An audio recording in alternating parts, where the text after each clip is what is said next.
Hello viewers, na పేరు Dr. Shashank. నేను fertility expert at 49 Hospitals, Secunderabad. From the past 6 years, నేను male fertility patients రెగ్యులర్గా ఇక్కడ treat చేస్తున్నానండి. సో ఈరోజు నేను మీకు signs and symptom of male ఇన్ఫర్టిలిటీకి మేల్స్లో ఎలాంటి సైన్స్ ఉంటాయి, సిమ్టమ్స్ ఉంటాయి, దీని గురించి కొన్ని ఆన్సర్స్ చెప్తానండి.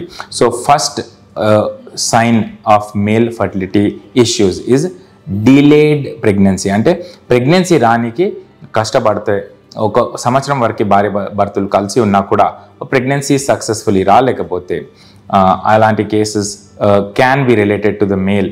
అంటే హస్బెండ్స్లో 50% కారణాలు దొరుకుతాయి మనకు. సో అప్పుడు ఇవాల్యుయేషన్ చేసుకోవాలి. Decreased hair, body hair, beard. So ఈ డిక్రీజ్డ్ డిస్ట్రిబ్యూషన్ ఉంటే హెయిర్ది, pubic hair, so axillary hair, armpit hair, ఇదంతా తక్కువ స్పార్సిటీ ఉంటే it can be a hormonal imbalance. అది ఒక రీజన్ కావచ్చు మళ్ళీ మేల్ ఫర్టిలిటీ ఇష్యూస్కి. Increased breast mass. So breast size ఒక్కొక్కసారి మేల్లో కూడా ఇంక్రీజ్ అవుతుంది, దానికి గైనకోమాస్టియా అంటారు. సో ఈ గైనకోమాస్టియా కూడా ఒక సిమ్టమ్ అవుతుంది for male fertility issues. Decreased muscle mass, చాలా లీన్, అంటే ప్రోటీన్స్ సరిగా డయట్ ఇంటేక్ తీసుకున్నా కూడా body weight and muscle mass చాలా తక్కువ ఉండడం, అది కూడా ఒక్కొక్క పేషెంట్లో సిమ్టమ్ కావచ్చు ఫర్ మేల్ ఇన్ఫర్టిలిటీ. దీనికి ఒక ఎగ్జాక్ట్ సిమ్టమ్ ఉండాలని కాదు. Sometimes patients are asymptomatic, అంటే ఒక సిమ్టమ్ ఉండదు.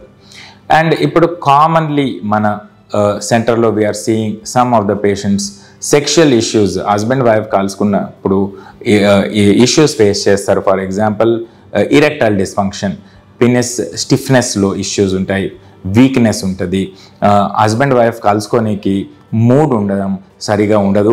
సో డిక్రీజ్డ్ లిబిడో అంటారు దానికి. సో ఈ సెక్షువల్ ప్లెజర్స్కి మూడ్ లేకపోతే అది కూడా ఒక సిమ్టమ్ కావచ్చు. అండ్ ఇప్పుడు కొన్ని పేషెంట్స్ ఆక్యుపేషనల్ హ్యాజర్డ్స్ ఉంటాయి, అంటే పని చేసుకున్న టైంలో they are getting exposed to chemicals, pesticides, plastic industry, paint industry. So ఇలాంటి వర్క్ చేసుకున్నప్పుడు వాళ్ళు కొంచెం high risk, sperm count and sperm ఇష్యూస్కి రిస్క్ ఫ్యాక్టర్స్ పెరిగిపోతాయి. సో ఇలాంటి ఆక్యుపేషన్స్లో ఉన్న patients should report early to the clinic. ఇంకొకటి important is working under radiation.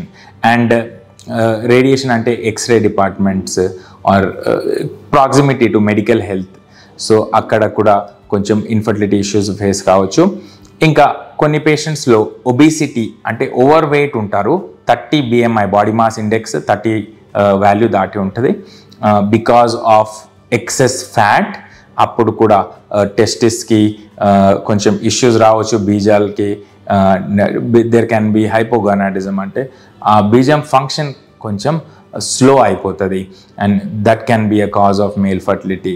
ఇంకొక reason is medical disorders, diabetes, అంటే హై బ్లడ్ షుగర్, ఇంకా high blood pressure, thyroid disorders, or ముందు ఎప్పుడైనా సర్జరీస్ అయి ఉంటే, for example hernia surgery, varicocele surgery, vasectomy surgery, వరబీజాలకి, క్రిప్టార్కిటిజంకి, ఆర్కైడోపెక్సీ, ఇలాంటి సర్జరీస్ ది హిస్టరీ చాలా ఇంపార్టెంట్.